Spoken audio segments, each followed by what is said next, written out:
Meu nome é Vitor, sou analista de redes aqui na Zyxel e hoje eu vou apresentar para vocês os tipos de topologias que a gente pode utilizar com LT. Na verdade, não só LT, né? Diversos equipamentos de rede aí. É um treinamento bem rápido, tem um pouquinho a parte de configuração, mas é para vocês entenderem um pouco do conceito também. Quem que é a Zyxel? Passo lá uma breve apresentação da Zyxel para vocês. Tem um pessoal que ainda não conhece. A Zyxel ela existe há 30 anos, sempre nesse mercado de telecom, de desenvolvimento de produtos para telecom, e isso abrange tanto a parte de provedor, ISP, quanto a parte de SMB, que é switch, firewall, access point corporativo, essa linha de produto. A gente tem fábrica em Taiwan, temos fábrica na China também, e no Brasil ela é recente. A gente está no Brasil aí há 7 anos. Então, o time ainda é pequeno, mas é um time bem efetivo. A gente já tem estoque no Brasil e também estudando iniciar a produção local também para baratear o custo para vocês. O suporte é todo em português. Não tem ali, mas tem a parte de RMA e garantia. Tem pessoa que não sabe, a garantia dos produtos de SP são de 3 anos. E os produtos de SMB, alguns são 5 e tem algumas linhas de produto que é lifetime. Então, é garantia vitalícia. Enquanto se você adquire o equipamento e você tem garantia a vida inteira dele. São produtos muito robustos. Agenda de hoje. A gente vai olhar a topologia estrela, topologia em anel e o link aggregation. O que mais é utilizado, que a gente tem visto aí no mercado, é a topologia em estrela. Eu vou dar alguns exemplos de operadoras grandes que utilizam topologia em anel, vou explicar o porquê do anel, e a gente vai passar também pelo link aggregation. A topologia em estrela, por que ela chama estrela? Porque ela tem um ponto concentrador no centro, pode ser um switch nesse caso, e esse ponto concentrador faz o encaminhamento do tráfego entre os dispositivos nas pontas da estrela. Então, tentei montar aqui um desenho que parecesse ali um formato de uma estrela.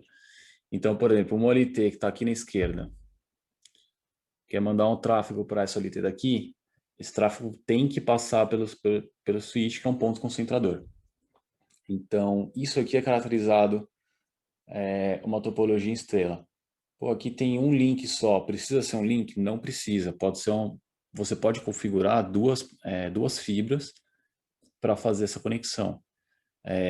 Aí pode ser, tá? Uma backup da outra, ou pode ser as duas ao mesmo tempo, que é o caso do link aggregation que a gente vai ver mais para frente. Tudo para você ter uma redundância ali.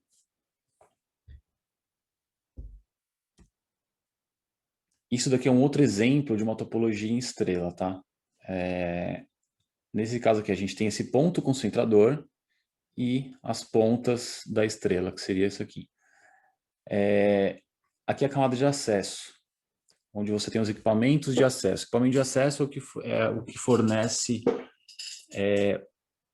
a tecnologia para o cliente final. Eu não vou falar... Antigamente era chamado de última milha. Hoje não é mais, né? Hoje a última milha é o Wi-Fi.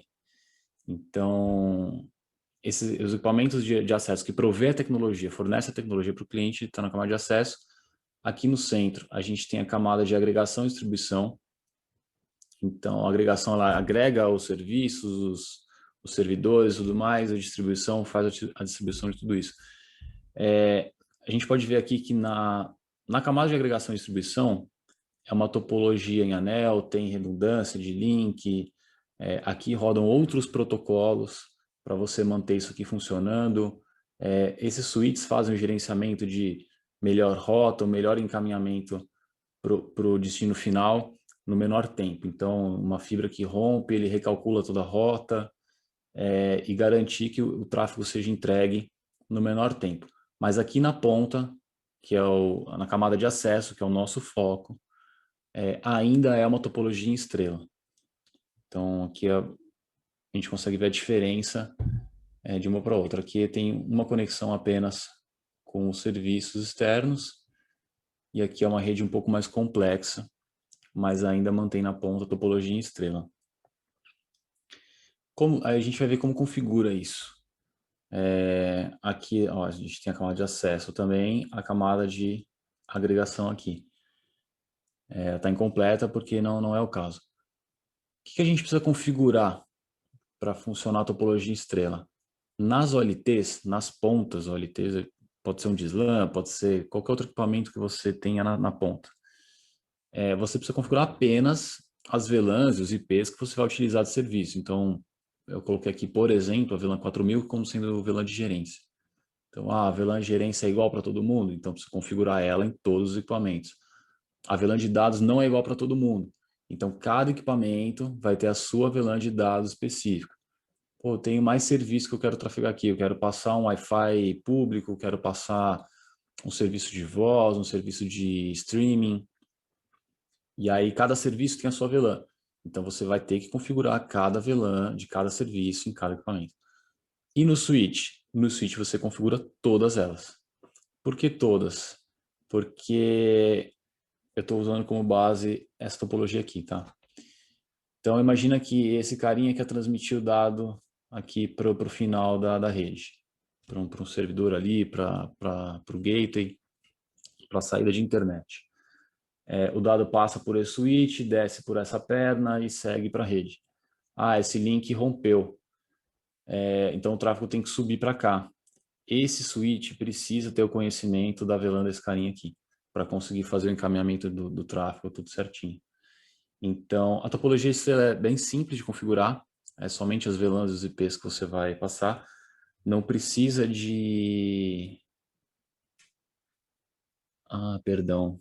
Acho que eu estou compartilhando a tela errada, só um instante.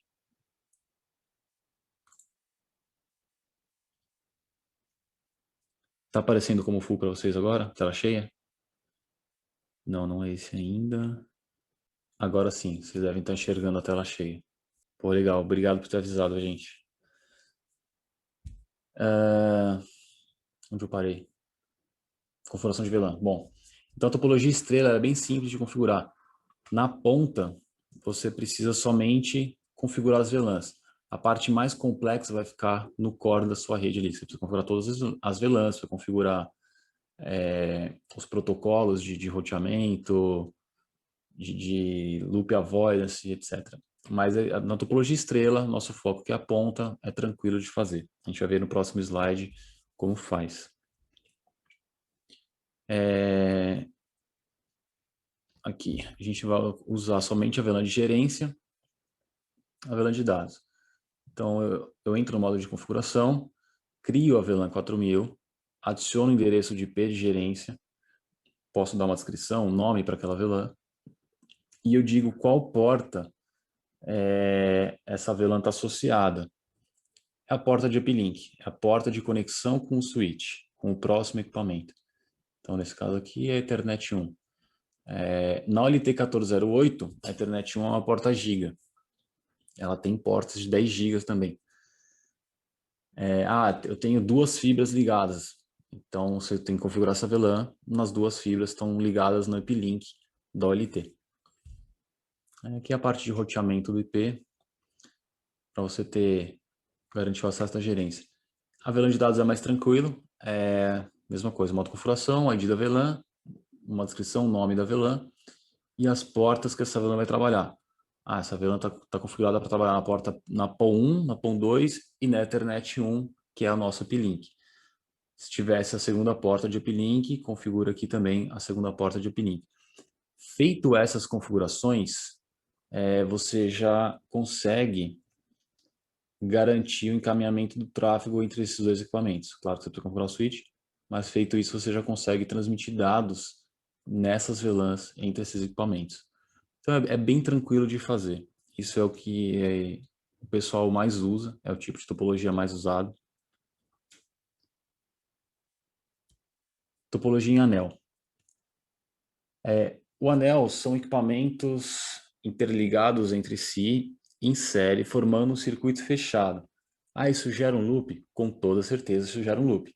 Por isso, é um pouquinho mais complicado, precisa configurar um protocolo para evitar esse loop. O que esse protocolo faz? Ele monitora todas as portas da rede, cada pontinho aqui, ó. Isso aqui é uma porta de saída, uma outra porta de saída e assim por diante. O protocolo monitora todas essas portas, identifica, você consegue configurar, ou dependendo do equipamento ele faz isso automaticamente, você configura peso para as portas, o custo da porta. Como que isso funciona? Você tem uma porta, imagina que você tem uma porta de 1 GB para cá e uma porta de 10 GB para cá. Dá para fazer? Dá para fazer. Você não precisa ter todas as mídias no mesmo padrão num anel. Seria o ideal? Com certeza seria ideal que fosse tudo o mesmo tipo de interface, mas não precisa ser. Então imagina que uma porta 10 GB, tem uma porta 10 GB aqui e uma porta de 1 GB.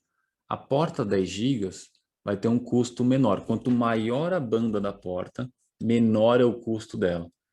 Por que isso? Porque você está dizendo que aquela porta tem mais capacidade para transmitir dados.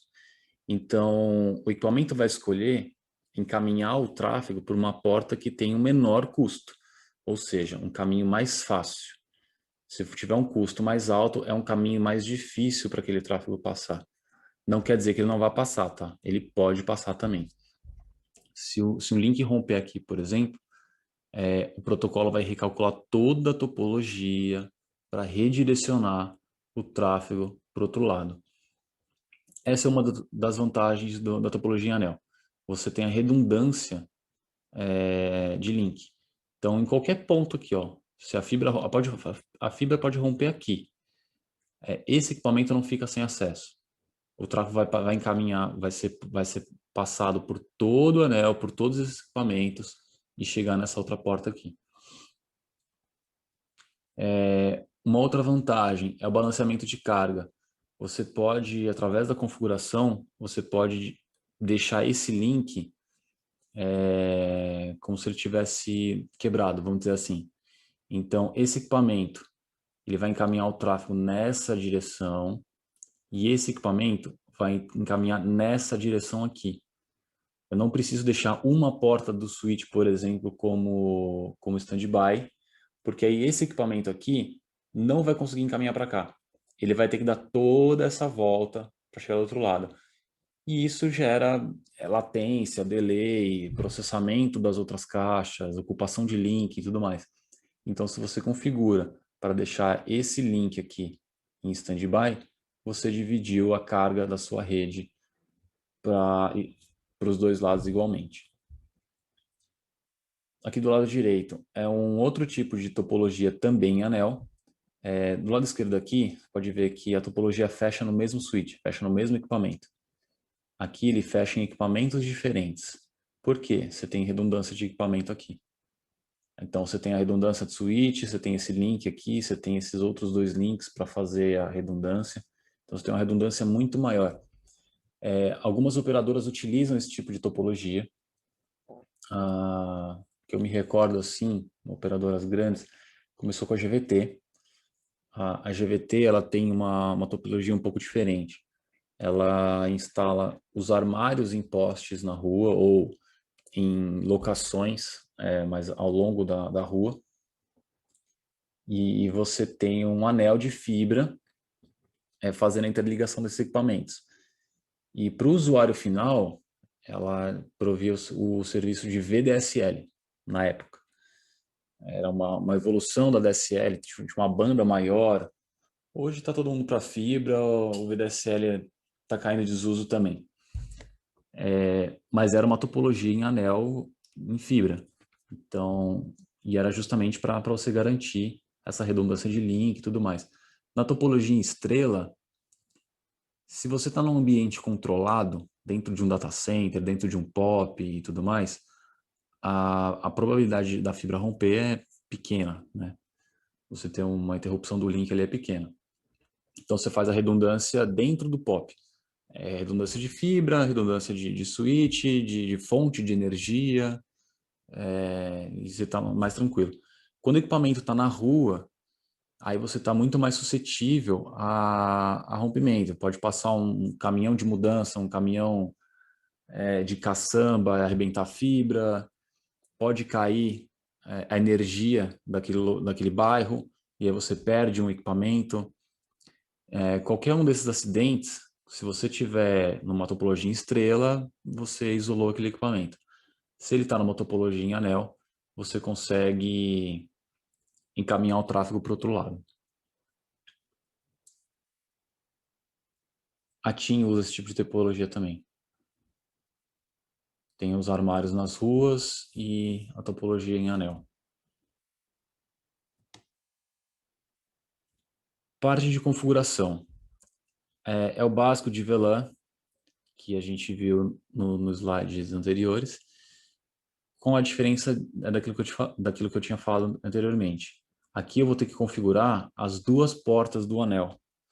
Então, eu tenho uma porta aqui, e eu preciso configurar, preciso dizer quais são essas portas que as VLANs vão passar. Essa parte de Layer 2 aqui é tranquilo. E aí eu preciso configurar um protocolo para evitar o loop. Nesse caso, a gente vai ver o RSTP, é o Rapid Span Tree. A OLT suporta o MSTP, mas é um pouco mais complexo. Acho que não é o foco desse treinamento. Então, assim, a gente configura, a gente entra no modo configuração, habilita o Span Tree, diz qual é o modo que o Span Tree vai trabalhar. Aí aqui a outra alternativa seria o MSTP, a gente vai trabalhar com o RSTP. Vai dizer qual é a prioridade daquele equipamento dentro do anel. Isso aqui você tem que fazer em cada equipamento, tá? Cada equipamento do anel tem que fazer nesse caso tem que fazer no switch também. O switch faz parte do anel. Aqui está um pouquinho diferente, está um quadradinho, mas se você olhar aqui, essa área aqui dentro está dentro do mesmo domínio de anel, do loop. Então, nesse caso, o switch faz parte. Aqui, não necessariamente o switch precisa fazer parte. Por quê? Porque se eu configurar aqui, entre esses dois equipamentos, que esse link está em standby, para o switch, ele enxerga uma perna aqui, outra perna aqui. Então, nesse caso, o switch não precisa fazer parte de configuração do protocolo de loop. Então, isso aqui você tem que fazer em cada equipamento. E aí eu vou dizer quais são as portas que o Spanitree vai trabalhar também. É questão de observação, né? Para você evitar o loop do anel, você fecha o circuito somente quando tudo estiver configurado. E aí, assim, você configura tudo, você fecha o circuito, fica observando ali o comportamento para ver se está tendo loop ou não, se o protocolo está agindo corretamente, faz umas simulações de derrubar um link aqui, derrubar um link ali, e ver se ele recalcula todas as rotas, recalcula os custos das portas e tudo mais. Não sei se vai dar para vocês verem, mas aqui é um show Spanitree Config, tá? Então, ele mostra algumas informações aqui. Por exemplo, qual foi o tempo, quanto tempo da última mudança de topologia? O que é mudança de topologia? É um link rompido, uma porta que ficou down, um equipamento que foi desligado no meio do loop. Então, tudo isso gera o recálculo da topologia. Então, aqui ele vai te mostrar quanto tempo faz que isso aconteceu, quantas vezes isso aconteceu. Aqui ele está mostrando que a topologia mudou 2 vezes. Aqui tem o status da porta Ethernet 1 e da porta Ethernet 2. Nesse caso aqui, ó, ela está em forwarding, ou seja, as duas portas estão ok, estão transmitindo para a rede. Aqui do lado, a gente está simulando um rompimento de um link. Então, uma porta vai entrar em discarding e a outra em forwarding. Então, nesse equipamento aqui, essa porta está em discarding, essa outra porta está em discarding. As outras duas estão em forwarding, estão encaminhando o tráfego para a rede. Tá claro para vocês? Vocês têm alguma dúvida até aqui?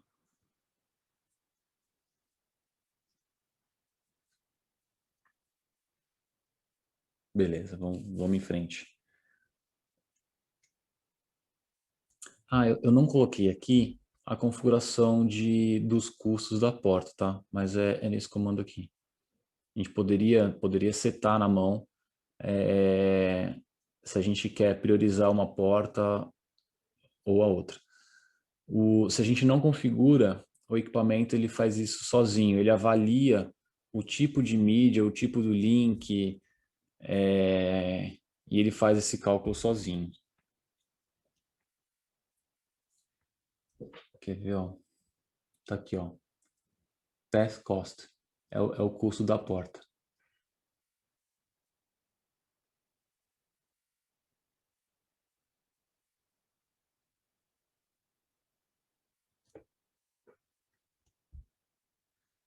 Link aggregation.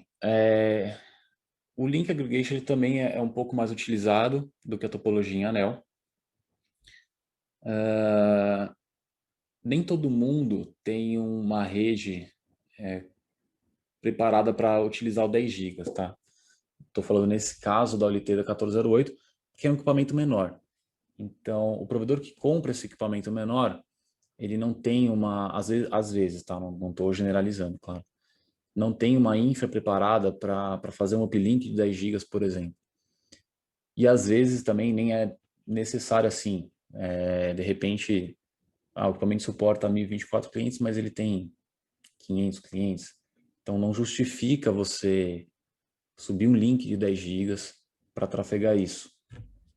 Como que você pode fazer? Você pode utilizar uma porta de 1 giga. Quando essa porta estiver saturando ali, coisa de 70%, 80%, você sobe uma segunda perna de 1 giga também para agregar esses dois links e ter um uplink de 2 gigas. No caso do link aggregation, a LT ela segue um padrão do I3E, e então é interoperável entre outros equipamentos, não precisa ser da mesma marca, não precisa ser Zyxel. Só que o link aggregation tem uma particularidade, né? A gente vai ver mais para frente, que são esses pré-requisitos. As portas elas devem ser conectadas no mesmo switch ou no mesmo equipamento da outra ponta. O LSP funciona somente com os links full duplex, e todas as portas do mesmo grupo de trunk, ela tem que ser o mesmo tipo de mídia. Então, se eu já tenho uma porta de 10 gigas, eu não consigo pegar uma porta de 1 giga para fazer parte do mesmo trunk. Eu vou ter 11 gigas de uplink. Não, você precisa configurar uma outra porta de 10 gigas. E aí você vai dobrar essa capacidade, você vai de 10 para 20. Minha porta, meu link é de 1 giga. Então você tem que pegar uma porta de outro 1 giga para fazer o link aggregation. Você não consegue misturar mídias diferentes. Se a gente parar para analisar também, isso daqui é um loop. Por quê? Porque a gente está ligando dois cabos, duas fibras, em dois equipamentos iguais. Só que como você configura o LACP nas duas pontas, esse protocolo ele faz com que o loop não aconteça. Porque os dois equipamentos vão entender que aquilo é um trunk, é uma associação de portas, e ele vai tratar como se fosse uma porta única. É um grupo de portas. A gente vai ver isso bem explicadinho para frente aqui. Aqui a configuração também é tranquilo, configure. A gente dá o comando de LSP para habilitar o LSP. A gente cria um grupo de trunk T1, desculpa, e a gente especifica quais portas vão fazer parte daquele grupo. Se eu não me engano, na 1408 a gente consegue configurar 12 grupos de trunk. Então, por exemplo, eu poderia subir duas fibras aqui, criar um grupo. Eu posso subir mais duas fibras, criar um segundo grupo de trunk, para de repente um serviço diferente, alguma coisa assim, separar cada serviço num grupo diferente. O Anderson está perguntando se dentro do LSP não precisa especificar as VLANs que vão passar por ele. Não, mas foi uma excelente pergunta porque ficou faltando aqui. A configuração de VLAN ela é igual nos outros slides. Você vai configurar nas duas portas. Então, aqui, ó, vamos pegar aqui, ó. Eu estou utilizando a Ethernet 1 e a Ethernet 2. Eu configuro as VLANs na Ethernet 1, na Ethernet 2, normalmente. E aí aqui dentro, eu estou dizendo que a Ethernet 1 e a 2 estão dentro do grupo T1. Então, ele já faz esse gerenciamento. Então, ele já sabe que tudo que está configurado na Ethernet 1 e na Ethernet 2 vai ser encaminhado para esse grupo aqui. E as VLANs, elas têm que estar configuradas nas duas portas, para você conseguir fazer isso. Tem uma outra configuração que você pode fazer aqui, que não está aqui, que é dizer como que o LSP vai trabalhar. Se ele vai utilizar... Porque assim, como você tem duas portas, imagina que o tráfego vai por aqui e de repente ele volta por aqui, só que assim, cada porta tem um endereço MAC diferente, uma tabela MAC. E o encaminhamento de pacote é baseado nesses endereçamentos das portas, nessas tabelas das portas. Então, uma das configurações do LSP, eu não coloquei aqui porque é uma configuração padrão que já vem com o equipamento. Mas você pode alterar se for necessário. Que é dizer qual é o tipo de encaminhamento que ele vai fazer. Por padrão, é o MAC de origem e o MAC de destino. Então, se um tráfego está passando por essa porta aqui, que é o MAC de origem, o MAC de destino, ele vai continuar passando por essa porta. Ele não faz o balanceamento, tá? De carga, a hora ele está passando por aqui e a hora ele está passando por aqui. Não, ele mantém o mesmo link. Entrou um novo cliente. Aí beleza, o novo cliente pode passar pelo segundo link de baixo, mas ele vai seguir passando pelo link de baixo. Não tem essa de hora passa por um, hora passa por outro. Isso, na verdade, acontece alguns problemas em determinados tipos de serviço. Não sei se vocês já pegaram também, mas load balance. Você configura dois links para fazer load balance e você tem que dizer como ele vai fazer esse load balance.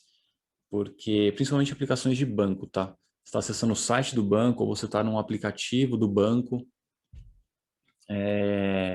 numa rede que tem load balance, se isso não for muito bem configurado, o banco vai ver que o endereço MAC mudou daquela sessão. Quando você logra o banco, você está abrindo uma sessão ali. Se no meio do caminho esse endereço MAC mudar, tiver alguma alteração, o banco pode interpretar isso como sendo uma tentativa de roubar os dados e tudo mais, e ele encerra a sessão. Bem no começo, assim, alguns anos atrás, a gente via bastante isso com load balance.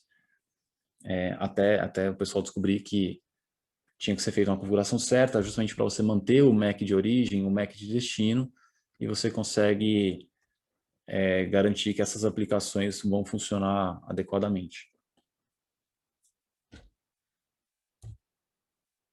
Bom, chegamos ao fim do treinamento. Eu falei que ia ser bem rapidinho. Era mais para você entender os conceitos de cada topologia, de um link aggregation, de uma topologia em anel. Uma topologia em anel é bem legal justamente por conta dessas redundâncias. Claro, é um custo maior, né? Você precisa utilizar duas portas, duas fibras, enfim. Mas não necessariamente você precisa usar. Como eu disse, se você está num ambiente controlado dentro de um POP, você pode fazer uma topologia em estrela, que é muito mais tranquilo. Vocês têm alguma dúvida?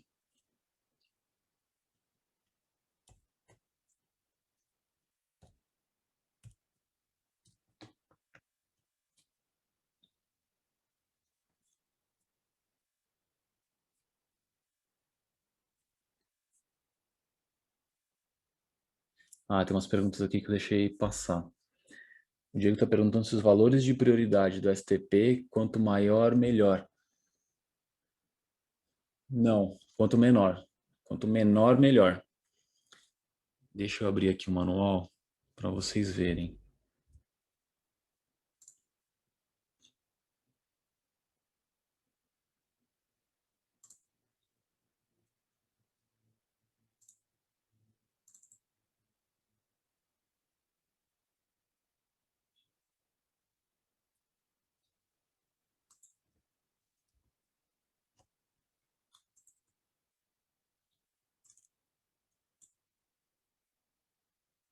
Estão vendo o PDF do Spanning Tree?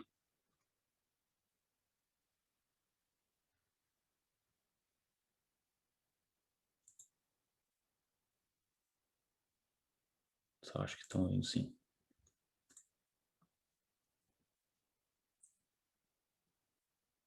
Tá aqui, ó. Essa daqui é a tabelinha dos custos do Spanning Tree. Então, quanto maior a minha capacidade do link, menor é esse custo da porta. Então, aqui, ó, a gente tem uma porta de... Lembra que eu mostrei lá na apresentação que tinha a porta tinha um custo 4? Era uma porta de 1 GB. Porta de 10 GB vai ter um custo menor. Ou seja, um custo menor é um caminho mais fácil para eu seguir.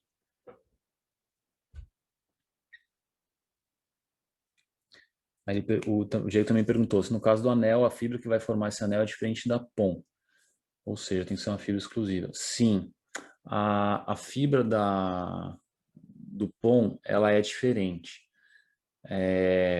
Ela tem um tamanho de núcleo diferente, ela é especificada para trabalhar com comprimento de onda específico ali do GPON. A fibra do anel, ou até mesmo a fibra da conexão ponto a ponto, uma conexão estrela, ela vai depender da sua rede local ali. Você pode usar uma fibra monomodo, uma fibra multimodo. Isso depende das distâncias também que você está fazendo isso. Se você tem um POP só, você não precisa usar uma tecnologia para atingir grandes distâncias. Você pode usar uma fibra multimodo, por exemplo. Agora, você tem um POP que está distante do core da sua rede, está remoto, aí você tem que utilizar uma fibra, uma SFP com uma potência maior para você cobrir essa distância. Aí já partiria para uma fibra monomodo, que você tem uma perda de refração da luz menor. O núcleo da fibra monomodo é muito mais fininho, tem diferença na fibra sim. Não é a mesma fibra da POM.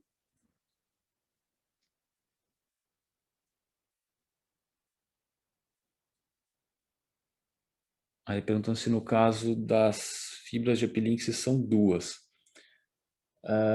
Cada portinha utiliza duas fibras, uma para TX e a outra para RX. Uma você envia os dados, a outra fibra você recebe os dados. Existe uma GBIC, uma SFP, que ela consegue fazer isso dentro de uma fibra só. Eu não me recordo agora como é que a nomenclatura desse SFP, mas existe essa possibilidade. Ele faz mais ou menos como o GPON, tá? Você tem uma lambda para transmitir e uma lambda para receber, ou seja, um comprimento de onda que transmite, outro comprimento de onda ótico para receber. Ah, é isso aí. O Gabriel e o Michael responderam isso no chat aqui. É o SFP DWM. Tem uma outra pergunta de SPF. Deixa eu ver aqui. O Diego perguntou o que é o SPF. Aqui o Spanitri, ele é um protocolo que controla esse loop, mas é um protocolo Layer 2. O SPF, ele é um protocolo de roteamento, camada 3, é IP. Então, se você tem uma rede, deixa eu voltar para a apresentação aqui.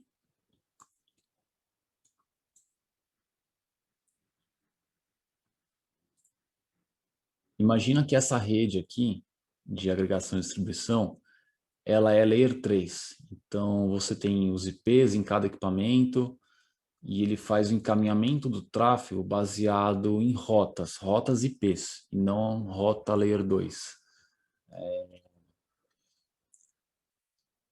Então, aí você precisa de um protocolo de roteamento, que pode ser o SPF. Existem alguns protocolos de roteamento, por exemplo, o BGP, é um protocolo focado mais para a borda da rede, mas você pode utilizar também o SPF para fazer esse controle de loop.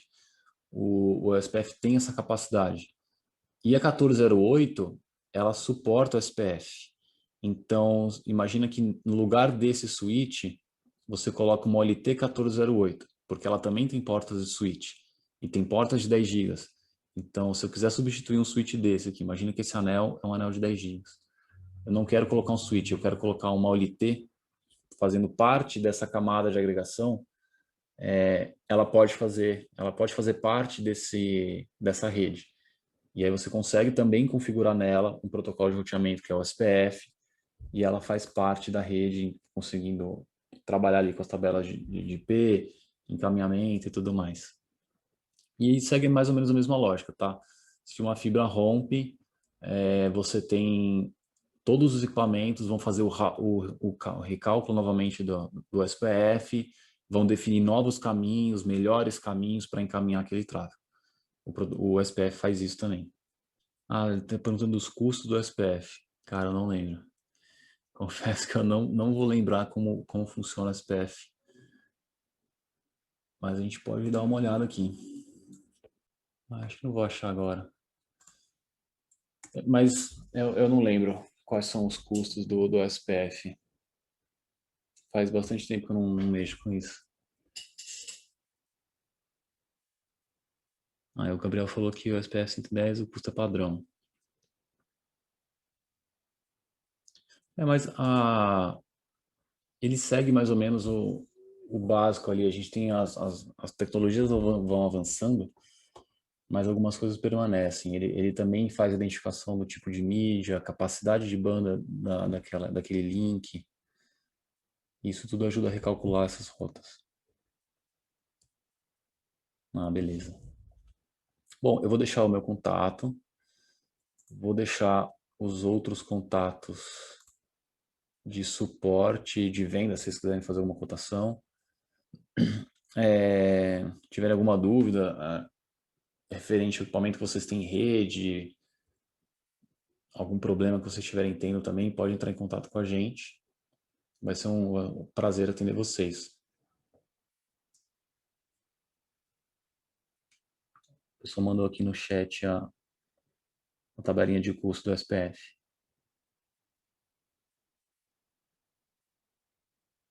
Pô, valeu, Juliano. Ajudou bastante. Ó, vocês podem ver aqui o que ele mandou, mesma linha do Spanning Tree. Quanto maior a capacidade de banda, menor o custo.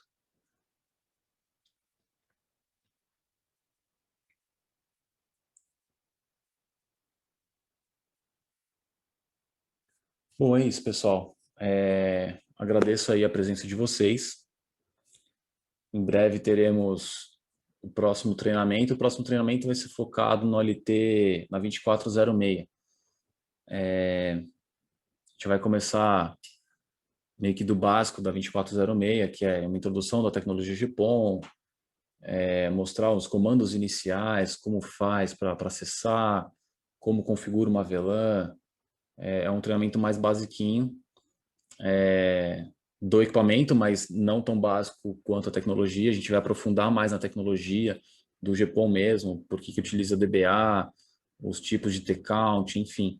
Então, se vocês quiserem assistir ou até indicar para um pessoal aí que trabalha com vocês, quiser fazer esse treinamento, vai ser bem-vindo. Eu só vou pedir para vocês acompanharem as redes sociais, porque a divulgação é feita nas redes sociais. Facebook, Instagram e LinkedIn. A gente faz a divulgação por lá quando vai ser a data do próximo treinamento da OLT 2406. Mas não é só da 2406. Como eu falei, a gente vai aprofundar a tecnologia GPON. Porque até para a gente conseguir entender melhor o que a gente está configurando, a gente tem que entender o básico da tecnologia, né? Como que ela trabalha, enfim. É isso. Muito obrigado a todos e tenham uma boa semana.